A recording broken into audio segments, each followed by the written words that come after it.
Hi hello అందరూ బాగున్నారనుకున్నాను. ఈరోజైతే lucky Sai aquatics అయితే సుస్వాగతం. ఈరోజైతే మనవాడు ఒకటి కామెంట్ చేసాడమంటే ఏం చేసాడంటే, అన్న మన గప్పీస్ అన్ని అప్డేట్ ఇవ్వాలని. ఒరే నువ్వు అడిగితే నేను ఇవ్వడం, నువ్వు అడగడం నేను ఇవ్వకపోవడం ఏమైనా ఉందట్రా. అలాగని చెప్పి ఫ్రిడ్జ్ బాక్స్ మొత్తం జల్లెడ పడేసాను అనమాట. అరగంట నుంచి పడేసి చేపలను ఇలా ట్రాన్స్పరెంట్ బాటిల్ వేసాను. ఇప్పుడు చూపించిన లైట్ అయితే ఇందులో యాడ్ చేస్తాం, ఎలా ఉంటుందో చూసుకోవచ్చు. ఇదైతే డార్క్ ప్లేస్కి ఇప్పుడు అయితే నేను డార్క్ ప్లేస్కి తీసుకెళ్తాను అనమాట. ఈ బాటిల్ని డార్క్ ప్లేస్ తీసుకెళ్తే ఫిషెస్ అని కలర్స్ మారుతాయి. ఇగో చూసారు కదా ఎంత యాక్టివ్గా ఎంత బాగా తిరుగుతున్నాయో.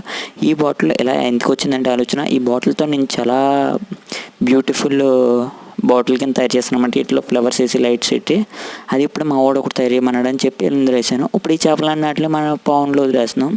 అదే పౌండ్ అంటే ఏదో కాదు, మన ఫ్రిడ్జ్ బాక్స్లో అయితే వదిలినాం. చూడండి ఇందులో అయితే వదులుతాం ఎంత హ్యాపీగా, అసలు మనకు కనిపించకుండా నీటిలో లోనకి పోతుంది అనమాట. పడేసుకుంటామేమో అని. Please subscribe the my channel and watch the videos. Thank you for watching more.